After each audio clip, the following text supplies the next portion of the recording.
हे guys good morning. तर मला ना आजकाल बोलणे खायची एवढी सवय झालेली आहे. म्हणजे पहिलं कसं होत होतं ना, मी एक लेव्हलपर्यंत फ्रस्ट्रेट होऊन जायची, की नको आता बस एकदम शांत. बट आता ना मला असं वाटतं, की ते डेली रूटीनमधलं काहीतरी आहे. म्हणजे खरंच मला समजत नाही हे फक्त माझ्यासोबत होतं का तुमच्यासोबतही होतं? मला कमेंटमध्ये नक्की सांगा. म्हणजे कसं ना पहिलं म्हणजे बोलणे वगैरे आपल्याला जेव्हा सुरुवातीला पडतात ना, तेव्हा ना आपल्याला राग येऊन जातो आणि आपण खूप लवकर असं त्यांना रिएक्शन देऊन देतो, की नाही मला नाही असं तसं.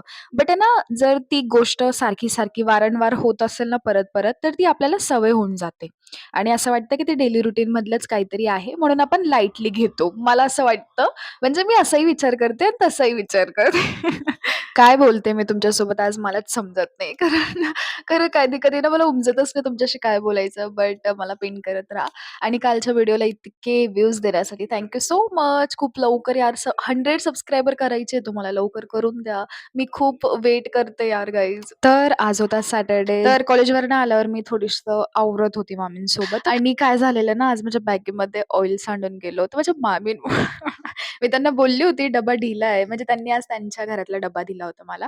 सो त्याच्यामुळं बॅगमध्ये पूर्ण तेल सांडलेलं. सो ते मला बोलले, "मी धुवून देते खुशी." बट मला नाही पटत आपल्यामुळे कुणाला त्रास द्यायचा म्हणून. सो मी त्याला लटकून गेलेली आणि खूप मज्जा येत होती बाय द वे कारण त्यांच्याकडे ना असं ओटा वगैरे आणि खूप भारी वाटतं धुताना नाही का. बरं भेटूयात उद्याच्या व्लॉगला. Bye bye. Good night.